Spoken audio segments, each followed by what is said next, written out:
There's only been one Blade. There will only ever be one Blade. Yep, that's right, fellas. The fiercest vampire hunter has stood the test of time since his very first inception in Marvel Comics in 1973. We can all agree that Blade's cameo in Deadpool and Wolverine was dope as hell, and watching a Salt and Pepper Wesley Snipes whoop some ass was one of the coolest things in that very cool movie. What we're trying to tell you is that Eric Brooks, aka Blade the Vampire Hunter, with his bandolier of blades, black leather trench coat, bladed boomerangs, and cocky one-liners, has created a terrific legacy in comic pages and his trilogy of films and shows, but in between those, he also featured in many animated productions. In this video, we're going to delve into every animated appearance of Blade the Vampire Hunter, starting from the 90s. But first, here's a little refresher on this iconic Marvel character. Before we get into our explanation, we have a very small request. If you like our content, please support us by subscribing to our channel. This is a small click for you, but for us, it means a lot. Thank you. Let's begin.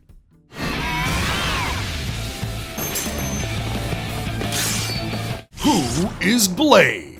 Blade is a super-trained vampire hunter who's half human and half vampire, or a daywalker. Interestingly, he has all the powers of a vampire but none of the weaknesses, and his skills with knives, daggers, and martial arts prowess earned him the name Blade. And all of that is thanks to the seasoned vampire hunter Abraham Whistler, who took Blade under his wing and trained him to be the best in the biz. In one version, Blade even receives extensive training from the blind sensei Stick, who mentored the likes of Daredevil and Elektra. In the Marvel Comics, Blade's mother was attacked by the vampire Deacon Frost. Posing as a doctor, the vampire drained her of her blood when she was in labor with Blade. When Blade was born, he turned out to be immune to vampire bites. He was, in fact, established as a Dhampir, a hybrid of a vampire and a human. He turned his hatred of vampires for killing his mother into his life's mission to rid the world of these bloodsuckers, facing off against not only the legendary Dracula, but also Morbius the Living Vampire. Blade was initially conceptualized as a supporting character for the Tomb of Dracula comics of the 70s, making his debut appearance in the 10th issue in 1973. But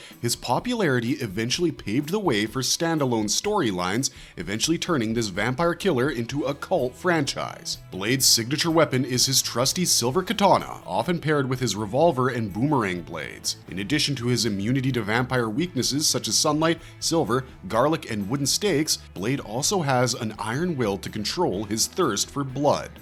It's committed. This from you, Terry Lee? You'll have to fight me first.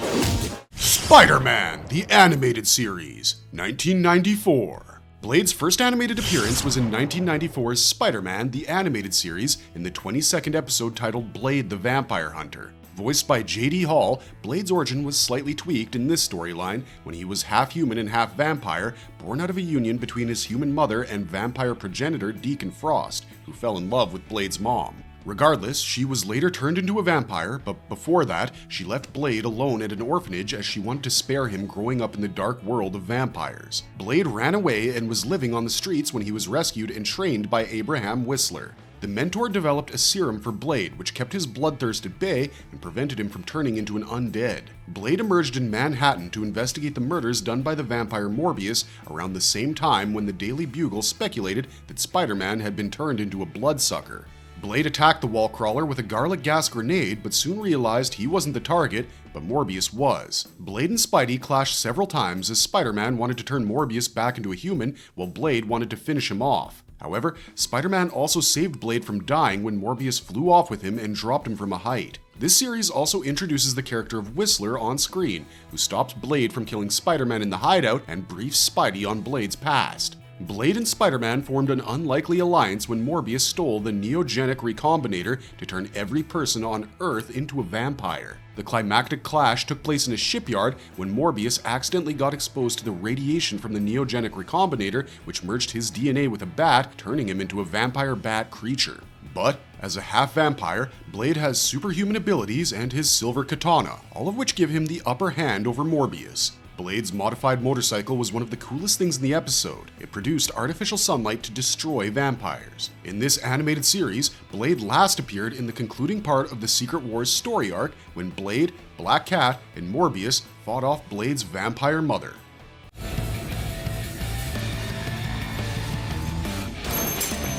Blade Anime Series, 2011. Eric Brooks, aka Blade, had an entire season dedicated to him in 2011's Marvel Anime, which is an animated anthology series based on Marvel heroes like Iron Man, Wolverine, Blade, and the X-Men traveling to Japan. Each season was comprised of 12 episodes, with the Blade story arc wrapping up the series. In this storyline, Blade's origins are similar to his comic book roots. He has a cocktail of human and vampire blood running through his veins after the vampire Deacon Frost chomped into his mother, Tara Brooks, during Blade's birth. Voiced by Akio Otsuka in the Japanese version, Brooks grew up in a brothel where his mother worked, not knowing about his vampire genes until he was a teenager. Sadly, the first ever vampire that Eric Brooks killed was his own mother, who was converted into a bloodsucker after Deacon's bite and attacked the girls at the brothel. It was an act of self-defense, but killing his own vampire mother changed Eric Brooks forever. Well into his puberty, Brooks's vampiric traits started taking over. That's when he started feeding on the blood of the homeless for survival. Brooks was identified as a half-human, half-vampire by Noah Van Helsing when Brooks saved a woman from another vampire attack. Helsing noticed how Brooks regretted attacking people for blood, a characteristic not seen in vampires. Helsing accepted Brooks as his apprentice when he showed an interest in blades and wanted to hunt down Deacon to get revenge for his mother's death and for infecting him with vampirism. In 2 years, Brooks turned into Blade after training and hunting vampires with Helsing by switching his vampire slashing sword. This anime version of Blade, set on Earth 101001, exhibits way more abilities than the previous renditions, having superhuman healing and regenerative abilities, such as when a woman punches him with a spiked hand and Blade heals back in just seconds. His reflexes and durability are also enhanced to the point he could smack a bullet out of the air before it hit his face. As a vampire hunter, Blade goes on a mission to Japan to take on the mysterious organization of new vampires known as the Existence, led by his nemesis, Deacon Frost.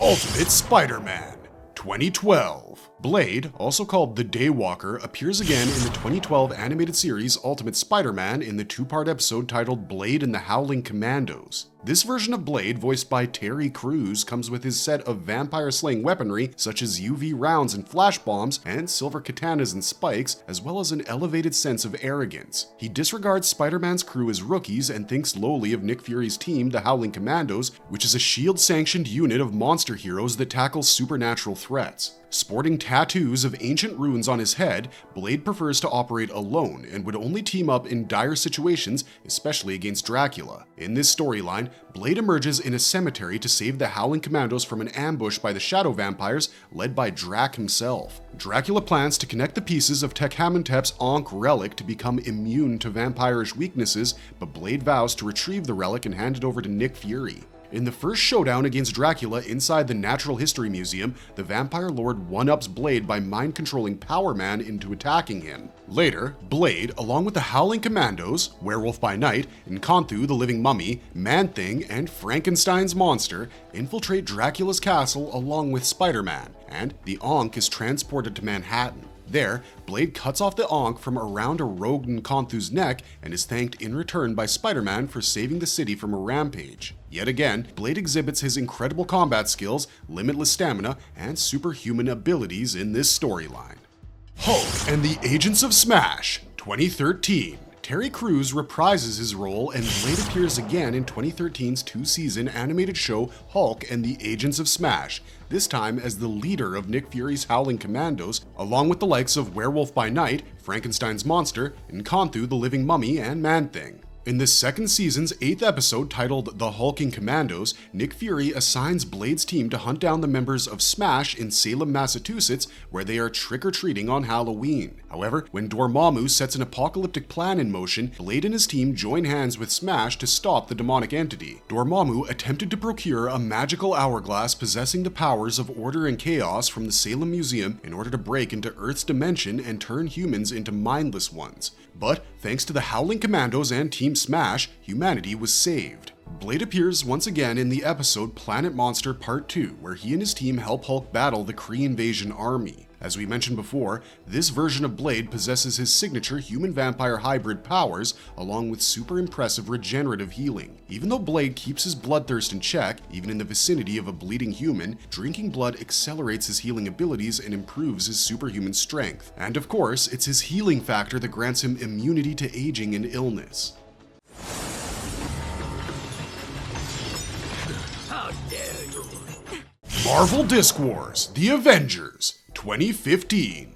Blade makes a comeback in the 2-episode story arc of the 2014-2015 anime series Marvel Disc Wars: The Avengers. Voiced by Hiroki Yasumoto in the Japanese version, Blade fights vampires with his signature katana and a vial of holy water in the episodes, and the vampire Blood Baron is his arch-enemy. The premise of the series is thus: Iron Man, with the help of Japanese doctor Nozumu, develops a digital identity securement kit, or DISC, to help contain villains, but Loki intervenes and sets loose the detained baddies while trapping the Avengers at the same time. In the 42nd episode, Blade tracks the sadistic vampire lord Baron Blood into a museum owned by Iron Man, where Baron Blood intends to steal a gemstone and take out the Avengers. Blade, who had earlier filled the sprinkler system with holy water, triggers the system and proceeds to destroy Baron Blood's vampires along with Iron Man. However, Baron Blood's influence has already apparently turned the child characters into mini-vampires, and Blade devises a plan to rescue them. When the Blood Baron-controlled kids attack the Avengers, Blade and Iron Man manipulate their biocodes through the discs and rid them of Blood Baron's influence, with Blade eventually defeating the Vampire Lord. Blade also aided the Avengers in their final showdown with Loki, helping the superheroes defeat an army of mindless ones. After helping the Avengers, Blade continues his crusade against heinous vampires, but with a warning to the Avengers about the dangers of accessing the Dark Dimension. In this storyline too, Blade is driven by anger and vengeance after his mother died at the hands of a vampire.